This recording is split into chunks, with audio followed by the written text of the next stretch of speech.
nosso irmão Décio vai falar hoje do capítulo 24 do Evangelho segundo o Espiritismo. Não colocais a candeia debaixo do alqueire. Que Jesus o abençoe, irmão querido. Boa noite. Boa noite.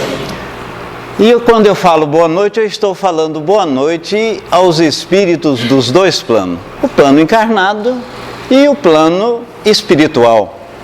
Mas hoje, nós temos mais um tipo de espírito. Que tipo de espírito? O espírito internauta. A você, internauta, eu quero dar uma boa noite, uma boa tarde, um bom dia, o horário que você estiver vendo esse vídeo. Porquanto a gente passa, a gente transcende deste plano para o outro, a gente pode até inclusive morrer. E o áudio e o vídeo é perene. Sempre está. E há um alcance muito grande. Nós temos vídeos lá, meus irmãos, que tem 20, 28. E eu quero aqui dizer aos nossos internautas que nós estamos na Casa Espírita Sociedade Nosso Lar. Uma casa pequena, no centro de Palmas, mas de pessoas, de trabalhadores, de coração extremamente grande. Extremamente grande. Foi lido duas questões do Livro dos Espíritos, onde elas falam sobretudo da evolução do espírito propriamente dito. Nós somos sabedores, e na questão 540 que o espírito evolui do átomo ao arcanjo. No penúltimo parágrafo da questão 540, fala-se que o arcanjo já foi um átomo um dia. Então, quer queira ou quer não, aquele átomo que compõe a cadeira, que compõe o notebook, que compõe a mesa, ele também evolui como espírito. Dito muito bem pelo nosso irmão João Vadir, que o espírito tem duas asas, uma asa da sabedoria e outra da inteligência. Necessariamente não precisa-se evoluir tão somente o da moral.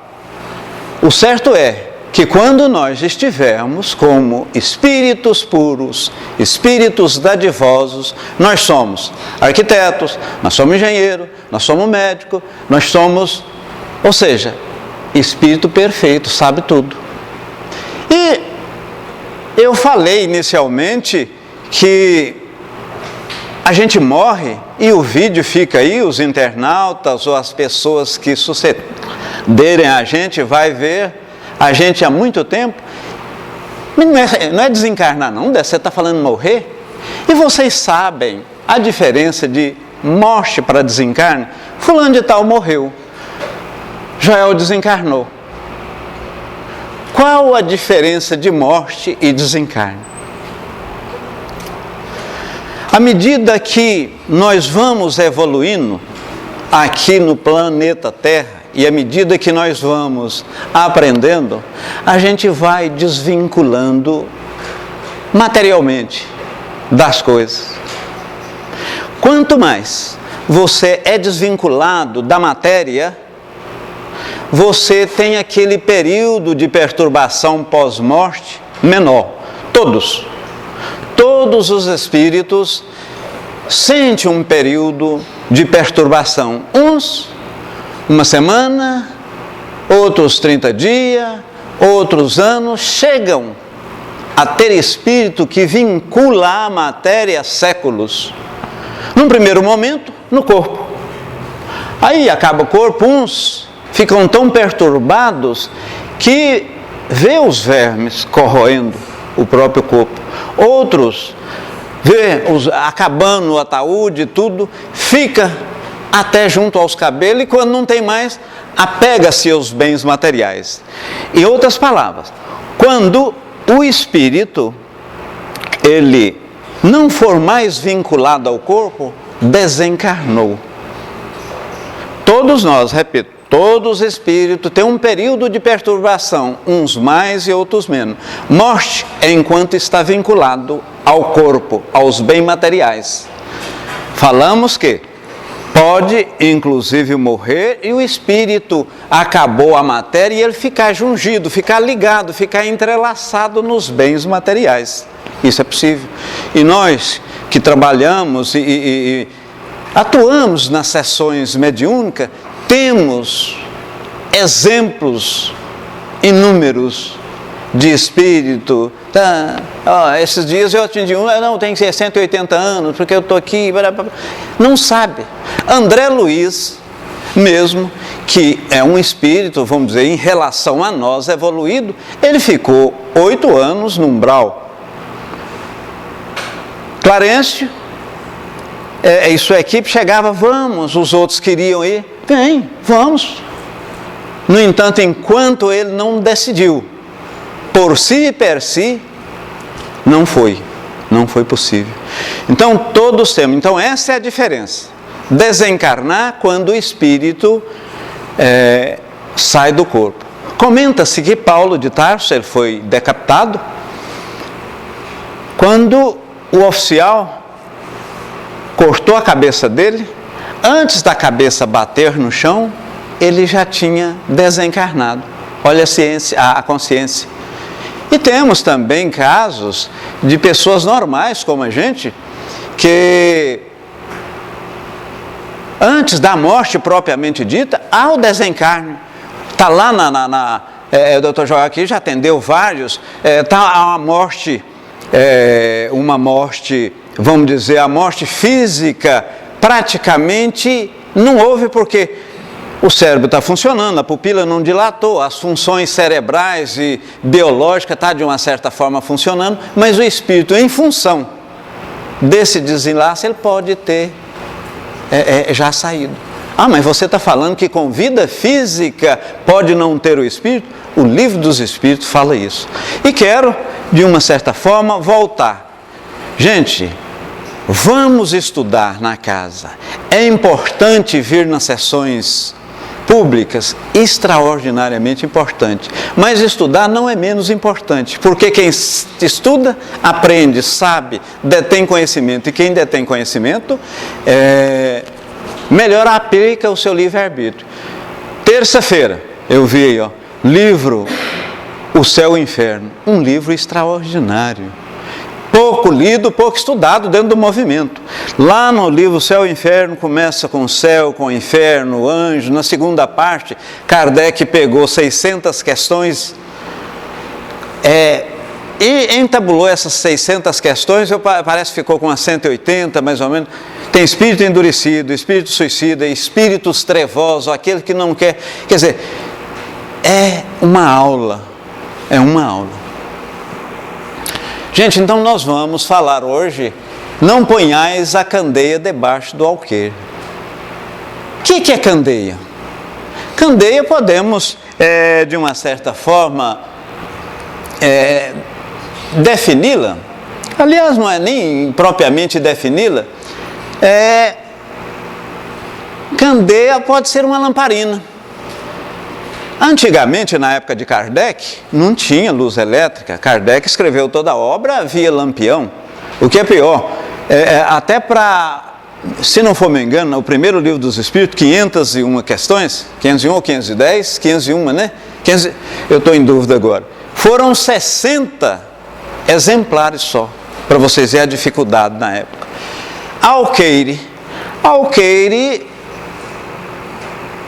é uma, vamos dizer, uma combuca grande ou uma medida para se medir, à época, mantimentos.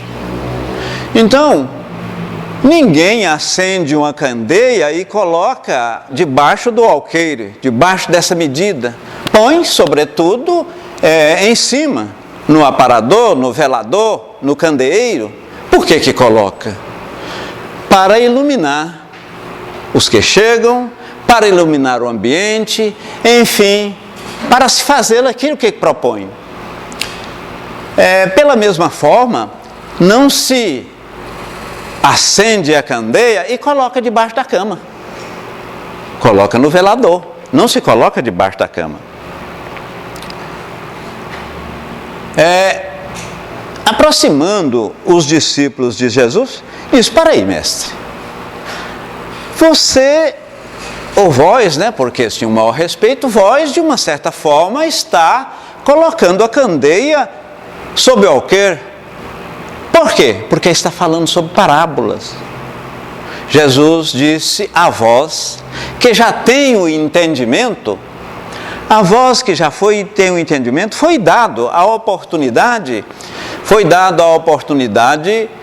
desse entendimento, mas eles ainda não têm essa condição. E a luz, meus irmãos, ela não pode ser dada de uma vez. Ela cega, ela ofusca.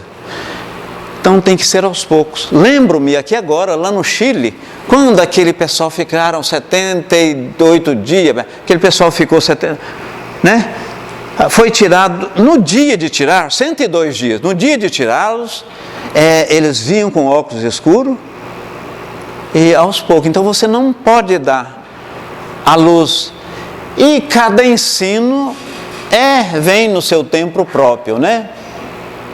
Então é de causar admiração, porquanto Jesus falava em parábola. Parece que ele estava colocando a candeia sobre o alqueire, mas não era.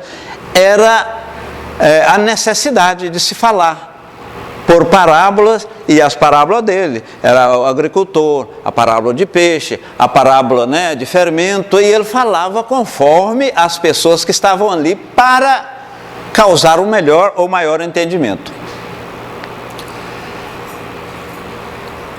Tudo vem ao seu devido tempo. Não adianta que, por exemplo, no Tocantins, a gente pegar uma semente de arroz e semear numa terra fértil agora. Por quê? Não vai nascer.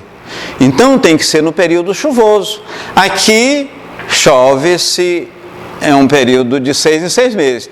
Chove 6 meses faz sol. Então você planta a respectiva semente na terra já arada, adubada no tempo certo. Então não adianta, tudo vem. E a doutrina dos espíritos, a doutrina espírita veio no momento apropriado e tirar o véu, porque Kardec e a espiritualidade, os espíritos coordenados pelo Espírito Verdade, que nada mais é do que Jesus, não existe interpretação errada, não existe véu, não existe parábola, fala de uma forma direta. Então devemos jogar a semente no momento certo e no tempo adequado. Falamos que a semente jogada numa estação imprópria, naturalmente ela não vai dar fruto. Ela não vai dar fruto. Ela germina na estação própria e na terra adequada. Não se deve colocar a candeia sob o alqueire, pois sem a luz da razão desfalece a fé. E fé verdadeira, segundo a doutrina do Espírito, dos Espíritos, é aquela que encara a razão em qualquer época da humanidade. Pode encarar a razão em qualquer época da humanidade. Não tem, não é obnubilada, não é falado por parábola, ela é direta. Então a fé é aquela que eu acredito em Deus? Não, eu não acredito em Deus, em Jesus, eu tenho certeza. Você acredita por quê? Por causa disso, isso. Eu acredito na imortalidade do Espírito? Não, ele não morre por isso. A doutrina espírita, ela coloca detalhadamente para nós. Nada há oculto que um dia o homem não terá conhecimento. E Jesus falou isso e falou, tudo vem. Hoje, muita coisa, fala-se na evolução. As duas questões dos espíritos falaram em evolução. Hoje nós somos sabedores que tem o mundo, são 5 mundos que Kardec didaticamente nos passou para facilitar a introjeção, né, o entendimento. O mundos primitivos, que é onde tem espíritos malignos, os mundos de prova e expiação, onde nós vivemos, existe ainda espíritos mais maléficos do que bons, o mundo de regeneração que vamos adentrar, já existe muito espírito regenerado atualmente. O que é o mundo de regeneração? É um equilíbrio entre o bem e o mal. Os mundos felizes, que já tem mais espírito bom, e os dadivosos, que praticamente não precisam encarnar mais na matéria. É uma matéria da quintessenciada, que nós não a conhecemos. Então, foi nos revelado mais? Não. Por quê? Nós não entendemos. Nós não entendemos, não entenderíamos. Então, nada há oculto que algum dia o homem não saberá, né? Tudo vai vir no determinado tempo. Jesus falou por parábola as verdades mais abstratas. Quando ele falava de caridade, de humildade, ele sempre foi claro. Ele sempre foi claro. E tem até um capítulo no Evangelho sobre caridade, né? Paulo, em espírito, disse que fora da caridade não há salvação, em espírito. Essa frase não é de Kardec, é de Paulo de Tarso. Caridade, ela é composta de três, beneficência para com o próximo, indulgência e perdão das ofensas. É o famoso BIP, né? Ela é composta por essas três. Então, relativamente à caridade e à humildade, ela é necessária, fala-se diretamente. E foi falado também na questão dos espíritos, relativamente à humildade. E Jesus revelou aos humildes aquilo que efetivamente tinha de revelar. E, inclusive, os nossos detratores ficaram muito assim: mas agora nós pegamos Jesus com um erro. Como é que ele vai revelar aos incautos, aos humildes, e está deixando as pessoas mais cultas sem?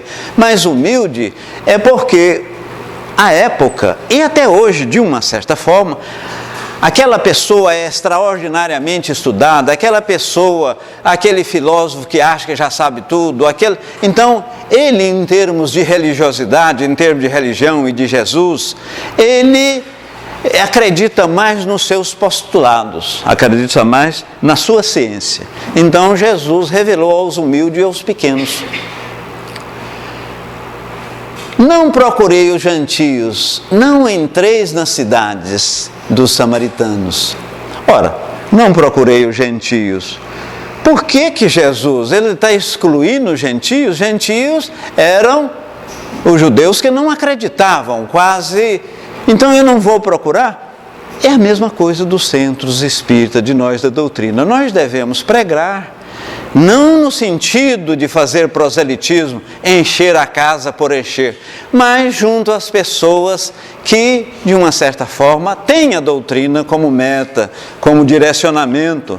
Não adianta eu pregar lá para outra religiosidade, para outra doutrina religiosa. Então, você deve pregar no meio. Vês que os apóstolos, num segundo instante, foram e pregaram efetivamente a doutrina.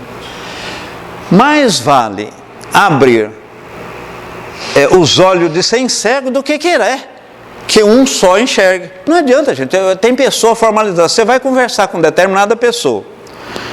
Nós estamos conversando, ele já não acredita em Deus, o que eu vou dar sequência? Vocês me ajudam a lembrar quais são os 5 princípios nossos? Crença em um Deus. Tem um Espírito. A comunicabilidade desse Espírito. Pluralidade de mundo e evolução. Se, ao conversarmos, se ao entabularmos alguma tratativa, falando do Espiritismo ou de qualquer religião, o nosso interlocutor não acredita num desses aí, não adianta você dar sequência. Quem disse isso não foi desse, foi Kardec.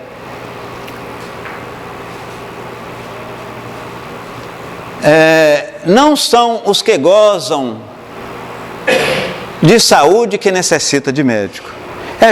Nós espíritas, não, eu vou morrer, eu vou desencarnar, será que eu vou passar para o umbral? Primeira coisa, umbral, céu, inferno, são estados de conscienciais. E não pense nós que ao desencarnarmos,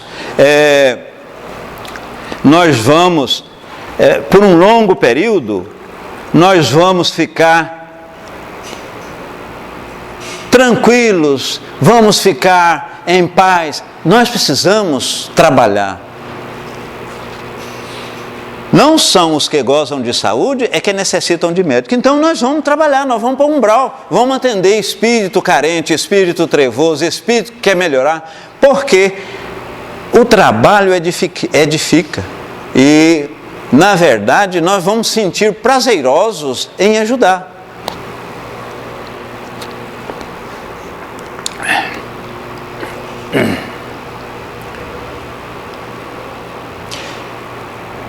A mediunidade, lá dentro, a mediunidade, todo aquele que por si sente a influência dos espíritos é considerado médium. Contudo, mediunidade são aqueles que assentem 24 horas por dia, E mediunidade, Kardec diz que você deve, é uma coisa santa e você deve exercer santamente. Mediunidade é uma dádiva que veio para, sobretudo, nós evoluirmos e ajudarmos as outras pessoas. Médium não é nenhum missionário. O nosso Emmanuel, no livro Emmanuel mesmo, diz que médium não é nenhum missionário. Na verdadeira acepção da palavra, foram almas que, em vida transata, pecaram, contrariaram sob a maneira o destino e as leis naturais e estão hoje aqui, sofrendo. Então, para ajudá-lo na própria autoevolução, como ajudar as outras pessoas.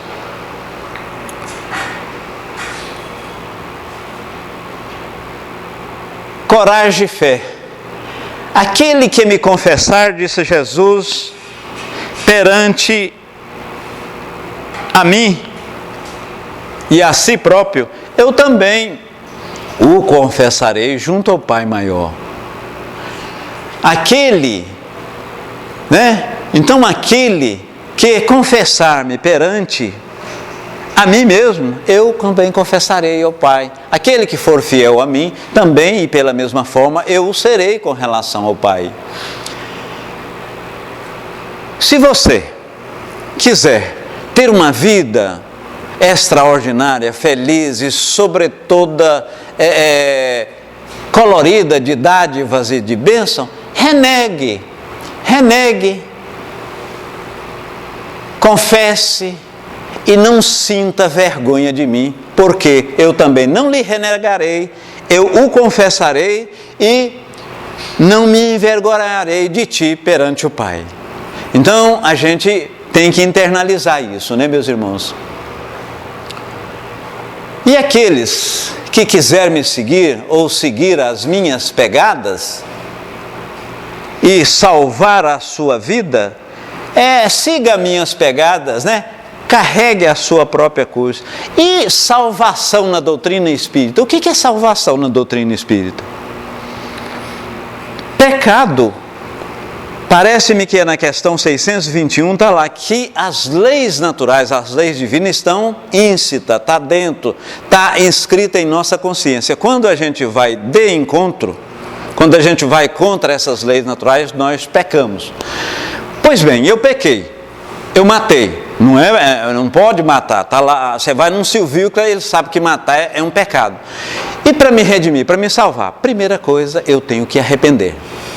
Segunda coisa, eu vou expiar. Em função do arrependimento, eu vou sentir, eu estou expiando. E num segundo momento, eu estou regenerando. Então eu preciso arrepender, expiar ou provação, posteriormente regenerar. Aí sim há a salvação. Não é simplesmente eu aceitar Jesus em meu coração, fui salvo, né? Não é dessa forma.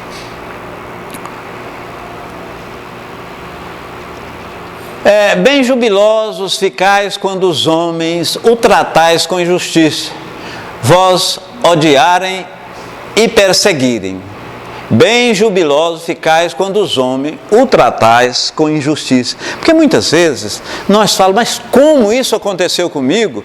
Poderia ter acontecido com o vizinho, com fulano. Eu estou indo lá no centro, eu estou fazendo isso, eu estou fazendo aquilo. Eu particularmente faço as coisas que devem ser feitas e, no entanto, parece que tudo de errado vem para mim. Ora, gente, isso tudo é a dádiva. Nós estamos no lugar correto, na família correta, tendo o número de filhos devidamente correto e tendo as doenças necessárias, tudo isso para a nossa regeneração, para a nossa evolução espiritual. E finalizando, eu vi hoje na internet, eu estava navegando lá, um sapinho, ele andando, ele pequeno, caiu num buraco. Ele caiu num buraco. E ele foi crescendo ali, e os outros sapos chegaram, gente, e ele olhou lá para cima, vem, entra para cá, vem brincar comigo. E os outros sapos, mas o que tem aí? Ele falou, não, aqui tem corredeira, aqui tem pedra, aqui a gente olha para cima e vê o céu, vê estrela, mas ele via só pelo aquele buraco onde ele estava. Aí o outro sapo disse o seguinte, não, vamos fazer o seguinte, ao invés de eu descer, suba, vem cá, aqui tem um mundo extraordinário, aqui tem uma vida igual à teoria da caverna de Platão, né? Eles viam só a sombra lá, vem para fora, vem cá, vamos observar, o mundo é extraordinário. Então, nós aqui, em termos de conhecimentos doutrinários que a doutrina dos Espíritos nos oferece, nós ainda somos aquele sapinho que está lá dentro. Ao aprendermos, sobretudo através dos estudos proporcionados pela casa às terça-feira, faça um trabalho, um esforçozinho que logo a segunda vez que você vir, talvez ainda seja um esforço, a terceira, quarta vez, você vai vir naturalmente e as coisas fluem. E você vai aprender tanto que, a hora que você menos vê, você já saiu desse buraco. Porque a doutrina espírita, ela explica direta, objetivamente, de onde nós viemos, o que estamos fazendo aqui, inclusive agora, e em função desse fazer aqui e agora, para onde nós vamos. E sem muita firula, sem muita filosofia, ela explica tudo. Por que você briga com a esposa? Por que eu brigo com o vizinho? Então, meus irmãos, vamos internalizar, vamos também, além das sessões espirituais públicas, vamos fazer um esforço e participar dos estudos que a casa oferece. Muita luz, muita paz e que Deus ilumine, né? E abraça-nos, e que a espiritualidade que dá o apoio, aqui a sociedade espírita nosso lar, que nos direcione sempre ao propósito de bem servir. Muito obrigado e um beijo em vossos corações. Tudo, mas tudo de bom. Nós agradecemos ao irmão Roberto. Só reforçando, tá, irmãos queridos, a questão dos nossos cursos, a nossa coordenadora do Espírito Introdutório das Noções Básicas, só reforçando, que nós teremos 5 cursos introdutórios para iniciante. Tá? Então, aqueles irmãos que não conhecem, não tiveram assim, acesso à doutrina espírita de modo didático, sistematizado, todos sejam então convidados para iniciarmos o curso. Assim, mas de verdade mesmo, tá, companheiros?